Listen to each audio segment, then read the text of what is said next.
Okay, we'd like to welcome everybody back to the Fabricator stage. We've got a great presentation here coming up.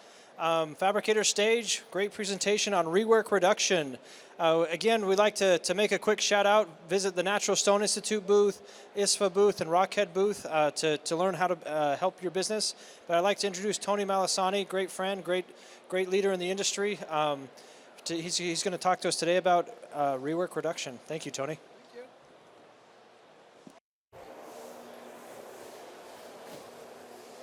All right, just so I can get an idea from you guys that are in the crowd, how many are new to the industry?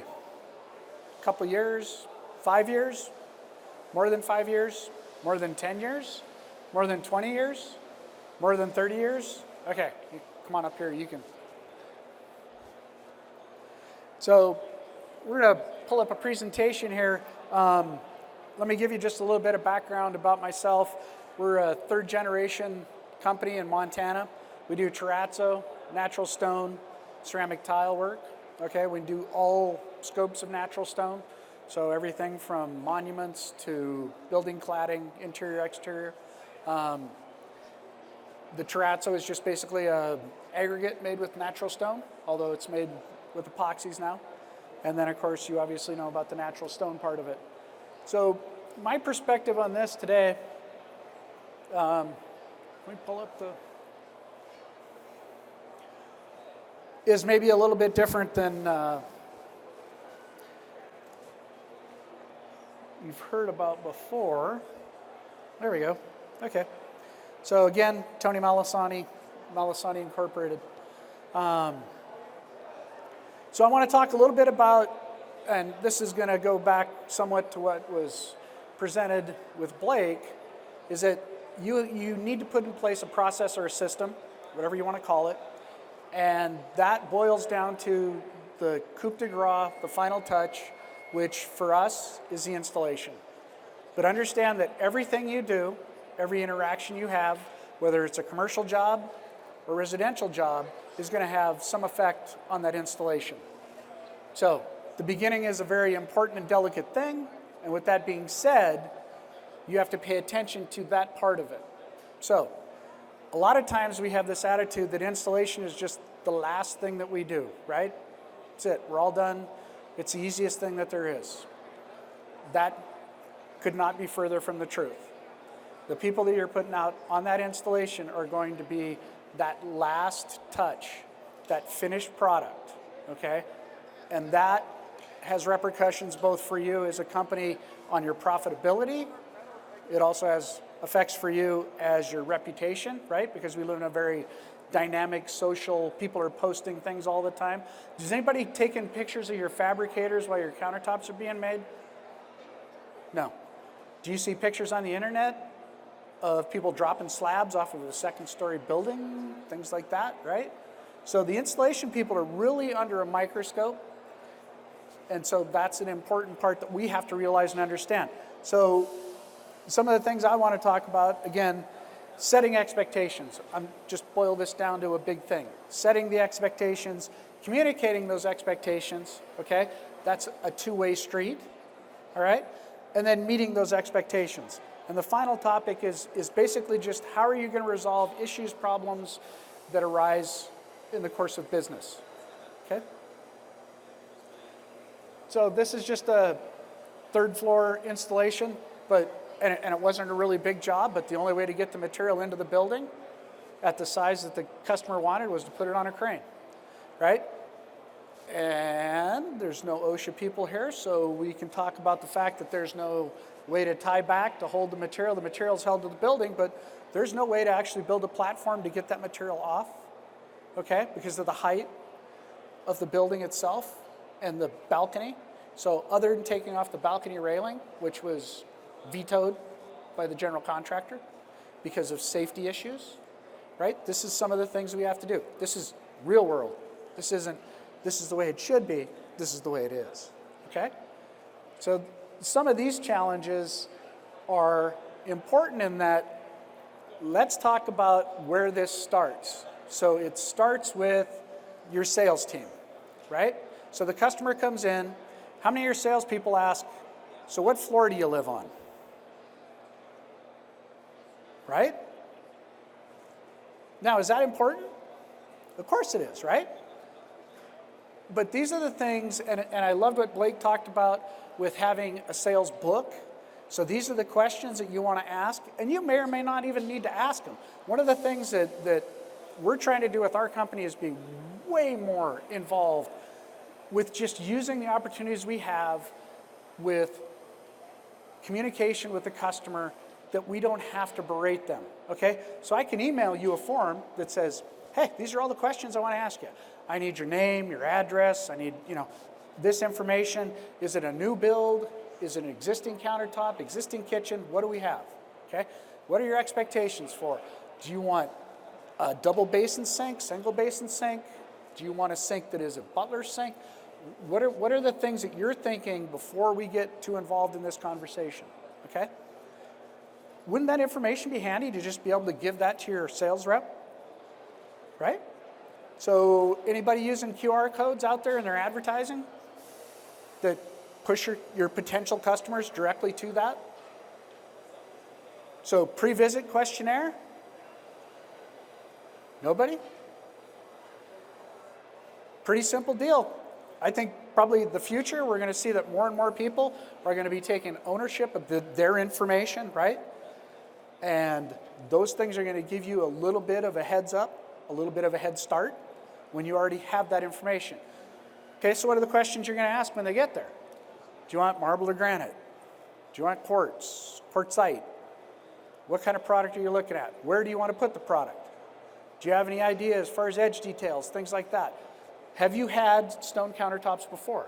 Does anybody ask that question? Right? Okay. So you know that obviously you're in the business. We're dealing with a much more sophisticated customer than we were 20 years ago. 20 years ago, 30 years ago, people came into the shop and they wanted countertops. We knew everything. I don't know if you've ever seen the Tool Time episode where the guy gets granite countertops. What's his name? Tim, right? Gets granite countertops. And he's like, oh, the granite guy's coming, right? We used to be royalty. It's not that way anymore, okay? We're not that special anymore. Those days are over. But the point being that having that information already captured and working from there gives you a little bit of an advantage. Now, moving forward, how many seams are you going to accept, right? Because you can make a job in a number of ways, right? L-shaped countertop, do you want it in one piece? Do you want it in two pieces? What's it going to take to get it up there? Okay? I don't want to berate this too much, but the sales, the scheduling, the templating, the fabrication, all of that has to roll into the installation. And if you're not doing that, what are the results going to be? Right?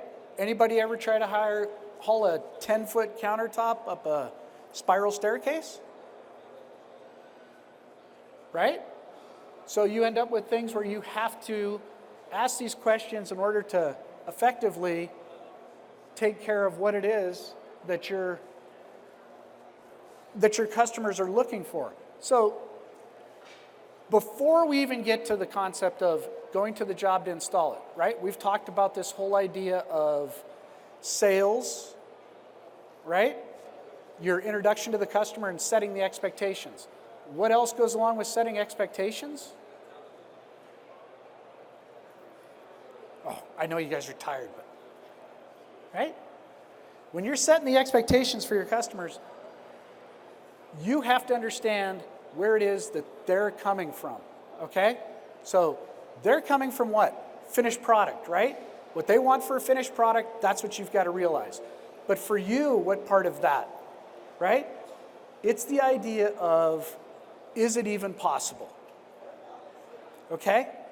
So I heard a conversation, we were talking earlier, about the idea of repricing. So after the job is templated, you come back, you take a look at what was expected and what's actually there, right?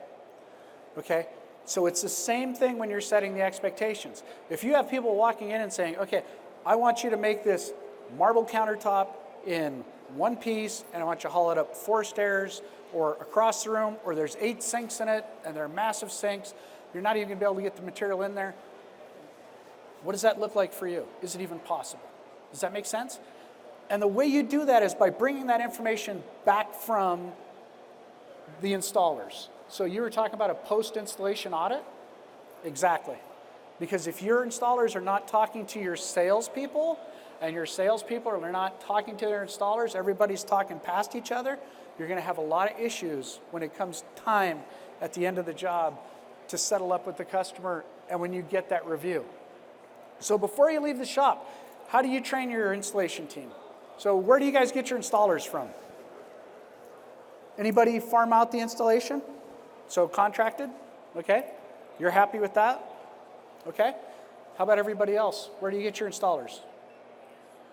Just hire them off the street, they're an installer. They got some experience. Okay. Does anybody train their installers? Okay. And I think this is the part that you can't emphasize enough, is that unless you're training your installers, unless you're telling them what you expect from them, how can they meet that? And that's exactly what setting expectations with the customer is, right? How do you want it to look? What do you want this to be? Where do you want the faucets, right? All of those things. By the time you get to the installation, 99.9% of that job is done. Their job is basically take it into the house, put it in place. Are there things that they can affect with an A? Yes, there are. But the reality is you're not going to move that faucet hole over 2 inches because somebody didn't call the shop and say, hey, you know what? They don't want it at 4-inch center. They want it on a 6-inch center. And if that doesn't get communicated, that problem normally cannot be resolved, right? But vendor training and tools. How many people buy, I don't know, take your pick. Let's say Integra or whoever, whatever adhesive. Do you guys invite those sales reps to come to your shop and give training? Yeah? Okay. Very successful, right? Helps out. Everybody understands. You've got to leave that clamp on for how long? How long do you have to leave that seam clamped together? You just put it together, as soon as it feels like it's dry, take it off? You can't do that. It's going to be a problem. It's going to pop loose. So that information is critical. But I think we tend to overlook that part of the equation simply because we assume that the installers are, number one, incredibly qualified because they're doing this, what, 2-3 installs a day? What does your crew do a day? 3? 4? 2 to 3? Okay. I was going to say 4. Okay. And then do the installers understand that there are different standards for different materials? So if you're installing countertops that are long runs of, say, a Veramikey schist, right? So that thing's going to open up a little bit at the seam.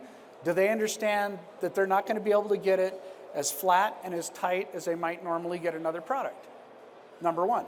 Number two, more importantly, did you communicate that to the homeowner? So when they're over there going, oh, this isn't what I expected. Okay? So that's what I'm saying about this interplay between the concept of sales and installation. Who's in between there? What particular process is in between there? Templating? Your templater is like the sales person, right? Because they're going to reinforce the fact that whoever they dealt with on your sales team is the best salesperson. They're so knowledgeable. You're so lucky you got to deal with him or her. Wow, that's just great. Okay? And on the other side of it, they're going to be the ones that are doing the recon, so to speak, for your installers. And when that comes down to, so how much lead time? Let's take one step back. How much lead time in between templating and fabrication do most of you have? I'll pick 1 day? 2 weeks? Okay. Anybody else? 5 to 7 days? Okay, so how much can happen at a job site in, let's say, 5 days? Right? Okay, so the parking lot that was there is now ripped up, or there's a massive channel where a sewer pipe had to be replaced, whatever it is. So the concept of that communication piece in between them falls at least in part to the templater, right? Who's there and who's going to give you a report, hopefully, that tells you who you're going to need to speak to, right? What time you need to be there. Okay? What difficulties you might encounter on that job site. Okay? And finally, who is the approving party, okay, that you're going to be giving the information, the post-installation information to? So how to take care of the material, how to handle any issues that you might have going forward. Does everybody do basically a care kit, care and maintenance guide, okay? Post-install checklist, so that's the okie dokie from the customer, right? Anybody have their installers collecting the final payment? No? Nobody? You? You? Okay. Anybody do the final payment as soon as had a guy in Seattle, wasn't it, I think, that as soon as the installation was done, the installer texted a picture of the installation to the company, and the company charged a credit card right there. Done. Completely finished. Very cool way to do it. Okay. Okay, and that is everything they need. You talked about a checklist, an installation checklist. So I want to go a little bit just beyond that installation checklist and talking about expectations for your installers. So what do you allow to be fixed? What can be repaired? Because occasionally things happen to the material when it's being installed. So I'd be interested, little survey to find out. So who will fix, let's say, a chip bigger than 3/4 of an inch? Is that something that can be repaired? Yes? What's that? Depends on the material? Okay. How about break? What if they break the material? Let's go back to schist. So, nasty, whatever, breaks, comes apart. And we'll make it even easier or tougher. It's brushed material. Can that be repaired on site? No? Would you repair that on site? What's that? So if you were installing, let's say, a schist island and it breaks, cracks, would you repair that on site for the customer? Replace it. Replace? Yeah, gonna replace it? Okay. These are the kind of things that you have to communicate with your team, because if they don't know how to proceed, right? So if they're under the impression that it's okay to try to make this repair or affect this repair, polish it out, then that's one thing. If they don't, they may try to make that repair, right? And now the customer's upset. And you can't really undo that part of the equation, can you? Okay? So going back to the training part, how many are trained in the actual methods for doing repairs? So you take your installers, do you bring them into the back of the shop and say, okay, here you go. Break off a corner and say, fix this? No? Not at all? What's going to happen when they're on the job, people are watching, there's even more pressure on them, and they have to execute some type of work? Repolishing, trimming, cutting. No? I guess what I would say is the more experience you give your people, the more proficient they are, the better the results you're going to get. Now, if it's the first time they've ever tried to do this and they're on the phone with the guys in the fab shop, and the guy in the fab shop's like, oh my God, seriously? This is not that hard. Come on, just stick it on there and polish it, it's fine. Okay? That may or may not work, okay? And that's where you're going to end up with problems. And that's what I'm saying about having a very purposeful training process where they understand. How about adhesives? How many types of adhesives are there out here? Probably what, half a dozen at least? Okay, so is what you're using to seam something together necessarily what you're going to use to make a repair? No? Okay, what about color matching? How many people put color wheels in their installation box? Okay, what does a color wheel do? It gives you the ability to match colors. It's an absolute method, it's a process, as opposed to, I think we'll just put a little more yellow in there. Or maybe if we put a little more white in there. You see what I'm saying? That right there, the ability to move with purpose so they understand what they're doing, how they're doing it, makes a huge difference. Not just in the final results, but also in their level of confidence to carry out what it is that they need to do. Because those things are going to happen, right? Everybody's had something go sideways, I assume, at some point, okay? All right. So making sure that you have everything on the truck. You make sure that the materials are QC, everybody QC, have someone sign off that, yes, everything is on this truck. Everything that's on the manifest is on this truck, trailer, whatever it is, however it's being delivered. Because there's nothing like getting to the job and realizing you don't have a piece of backsplash and you're coming back, right? Okay? And then are all the tools, right? So now we have these amazing tools that we can do fantastic things. We can cut a 3-inch edge on a piece of stone. We can still get it in this building. We can still install it. But do you have the braces that go in between the two sink savers? Right? Are all those things on the truck? So a truck that's dedicated for use, that thing's great. But do things get forgotten? For sure, right? Okay, so with that being said, I wanted to kind of a little bit off script, but something that I think is important to talk about.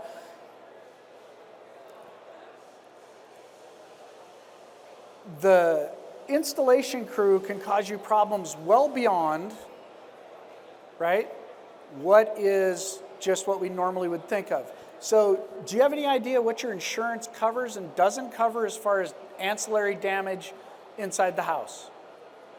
Because pieces do break, things do fall. I mean, it's very funny to watch the video where the slab rolls off and lands on the guy's convertible, right? But those things do happen. So being familiar with what you're insured for and what you're not insured for and what the ramifications of that are can be just as critical. Okay? So your installers go out, templater didn't quite get something right, it just doesn't quite fit, you're on the 3rd floor. Do you cut out the drywall and put the piece in, or do you take the piece down 3 floors and cut it? What's the decision there? What's that? Or what's a really good thing? Ask the customer, right? So what else do you need besides all the other stuff you got on there? You're going to need a high-powered vacuum system or some type of a vacuum system, right, to keep the dust down. Maybe a shroud, something like that. So, and we don't all have a semi-truck available that we can haul everything you could possibly need to the job, right? But having a good idea of what those tools are, and this is a great place for you guys because you can talk to each other and you can find out what each other does. And look at this whole big building full of people selling all this stuff, right? You can go to these places and find some of these tools that are maybe a little bit specialized and maybe not. But the vendors, they're here. So a scratch in a countertop doesn't necessarily have to be polished out, right? It could be filled with a ultraviolet glue, right? Something like that. So take some time when you're here at Coverings, go see some of these people, these suppliers, and ask them about things like that that you encounter. So, any questions about any of that stuff there? Okay, so I wanted to talk about the concept of first impressions. So when your people show up, do they show up and it's like, one side, lady, we got this stuff to do, we're 15 minutes behind because we got another install to do yet today, right? Whatever it is, understand that that first connection between those guys is between your people and the customer, or might be a contractor, whoever it is really important so that they can set the guidelines, set the borders for what's going to happen, okay? So the salespeople at the very beginning, and I think you touched on this a little bit, Blake, should have said, okay, this is how it's going to go. They're going to show up for your installation. We need to make sure that all of your pets are out of the house because an escaped cat can take hours to go get, okay? Or the glues that you use can kill somebody's bird. Did you know that birds can live hundreds of years? How would you feel if this pet you've had since you were a small child died because your guys were installing and used an acrylic, floated through the building, and the bird didn't like it so much, Okay? Now those things should have been taken care of ahead of time, but it never hurts to make that second check, right? Okay, so making sure that the job site conditions are what they want and what they need, okay? Understanding that if the customer has to leave and come back, they need to give a realistic timeline, and if their accountability is that they need to be there at the end when that customer comes back, then they need to be there, right? You need to follow through with that part. Make sure that they understand what it is exactly that you're going to do, even if it's just a quick run through. So how many people install the sinks? Let's say an undermount sink. If you have an undermount sink on the job, you install it, okay? If you're not going to install it, wouldn't that be good information? Okay? So need to make sure that you're connecting with that communication and that they make that communication so they understand, because in that 5 days or in that 2 weeks or in that 1 day, things may have changed a little bit, okay? Especially now, I think, and this is my own personal opinion from what I've seen with our people, a lot of the things, the appliances we put in, they may or may not even open them up and look at them. So poorly brushed stainless steel sinks, oh my gosh, I mean, I don't know. It seems like 10% of them are, not acceptable to the customer. Open that thing up. If they haven't seen it, they haven't looked at it, there's the thing. Make sure that it's acceptable. Make sure it's okay. Once it's in, it's not an easy thing to go back in a day or two. Take that one out, put another one in, right? So the whole idea, you talked about the perfect PO, right? So the perfect finish, so to speak, as far as the fabrication, is to have that job just the way they want it, okay? The customer's idea, the expectations set by the salespeople, right? Pictures, pictures, pictures, pictures, pictures. As soon as they show up, they should be taking pictures. Dent in the appliance, not a dent in the appliance, doesn't matter. Take some pictures of the job site before you start. That way when you're finished, if there is a conversation, if something is wrong, which there may very well be, okay, then you have the ability to look at it and say, you know what, actually this was already here, okay? And it's, the job is difficult enough in its scope and in what it requires of everyone to give people, to match that expectation for them working with this material, right? That you don't want them worrying about these other things, right? They just need to worry about their job. So those are all things that can pay huge dividends. And then of course the installation pictures after, there's nothing like a picture of a customer going like this, right? With their granite countertops or their stone countertops or their bathtub, whatever it is that you've done, shower. In 2 or 3 days when they call up and they go, my sister-in-law was over here and she said, this is the worst seam she's ever seen on a granite countertop. And you say, well, I have this form here that you said everything was amazing, my team was great, they did a wonderful job, and I have a picture of you standing right next to that seam going, I don't understand what happened. Do you see what I'm saying? You can't go back and do that. And in a way, I suppose it's a little bit manipulative because there is a euphoria, right, when that job is done, right? It's a little nerve-wracking for not just for your installers to install it, but the homeowner, right? They're like, how's it gonna look? Is the color gonna be good? Is the seam gonna match up the way I thought it was going to? Is everything gonna be what, am I gonna get what I paid for, right? So that's a little nerve-wracking. And when that sense of relief, that euphoria, can you fill out this form that tells us how we did, right? So, use that process to your advantage, because there are times that you do have to come back and you do have to resolve things. The installer's report, I think that's incredibly critical, because if things are not working out well, so we had a run of about a week and a half that we had a problem with installations, and that was because things were going through, and here the encoder wasn't actually reading right. It happens, right? Everything's computerized, everything's perfect until it's not. So paying attention to those, if you're not getting that feedback back and forth, it has a lot of effects, okay? Or anybody have a salesperson that just to close that sale on Friday afternoon tells them they can actually have that kitchen in 3 days? That doesn't happen, does it?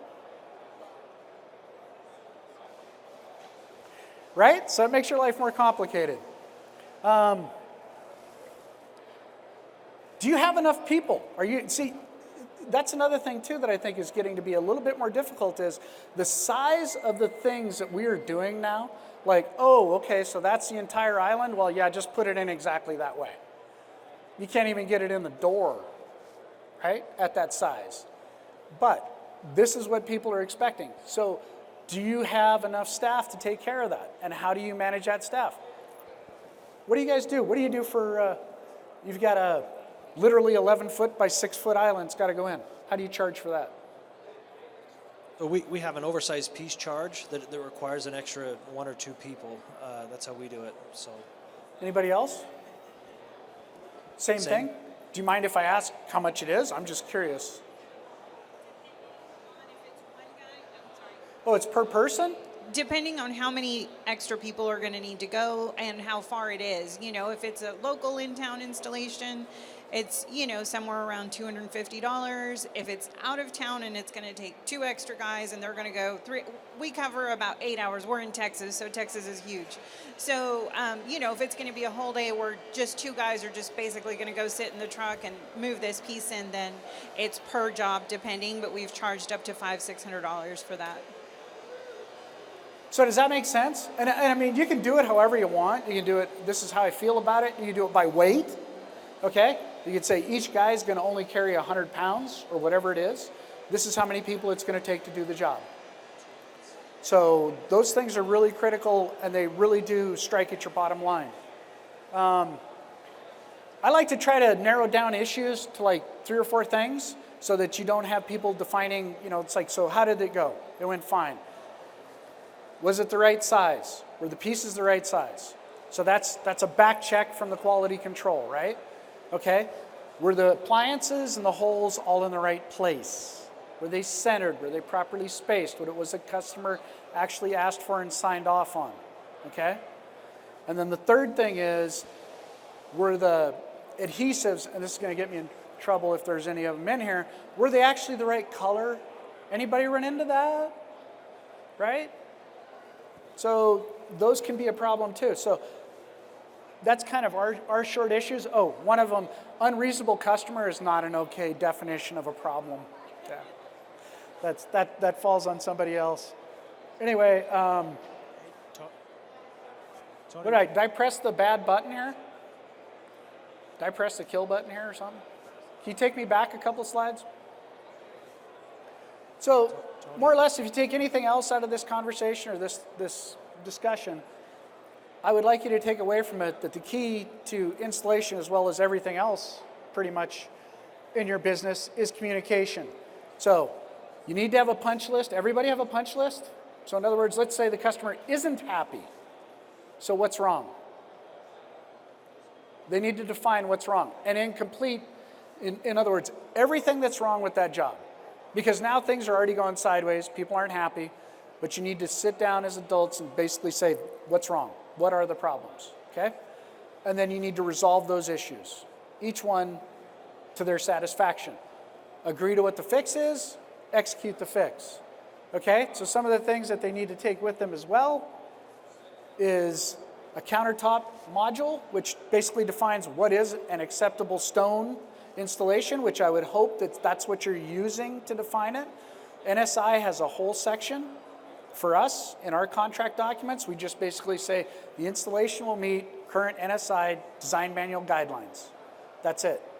That takes care of all the, oh, I thought it would look better. I thought you could put sparklies in the seam so that it would match the sparklies in the granite, whatever it is, okay? All of those things are gone. You're just dealing with the reality that you have in front of you, okay? So that helps to define what's acceptable and not acceptable.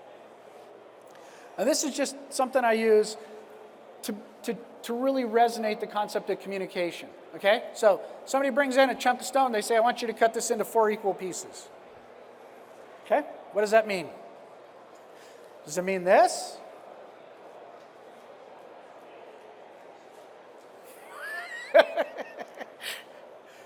pull me back a slide, my friend?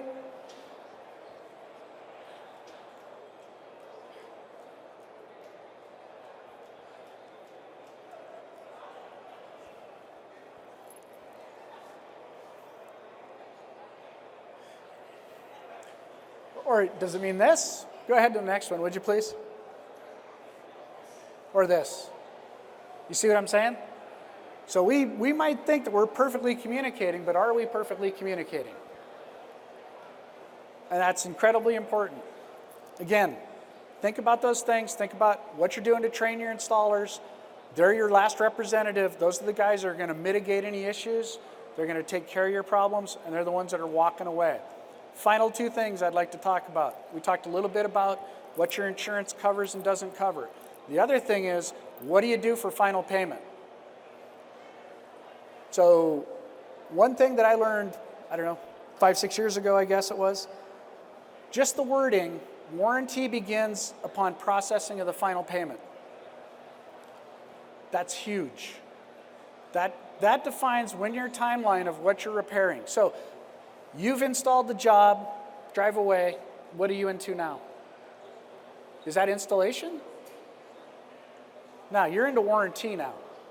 And if your warranty doesn't take effect until you're paid, that takes out a item of leverage that can be used sometimes by unscrupulous people. Anybody ever pay a little bit of a discount just because you want to get paid the whole amount, right? So you pay, you know what, I'm not happy, but if you take $500 off, I'll pay. Nobody's ever been through that? Yeah. Okay. That whole payment affects the warranty, takes care of 95% of that. Now, will you still have issues with particular customers sometimes? And is it not always their fault? Absolutely, 110%. But just that one phrase, so if you take nothing else away, installation will meet NSI, installation fabrication will meet NSI guidelines, okay? Warranty starts upon processing of final payment. Those two things will save you a ton of money, time, and agony. So any questions from anybody? We still have a couple of minutes. I know it was a lot, especially at the end of the day after you traveled here, but thank you for coming. So thank you. Thank you, Tony. Yeah, if we could give Tony a round of applause. Thank you. I know I wrote down 3 or 4 things that we're going to take back to our business. We always talk about customers that struggle conceptually. I think that's how we phrase it. If they struggle conceptually, they get the family rate of 30% more. So, anyways, thank you. We're going to be back here at 4 o'clock. Really important discussion about silica, silica safety back here at 4 o'clock. And then also there's a happy hour that's going to be going on at the same time right behind us. So appreciate your attendance and back here at 4. Thank you.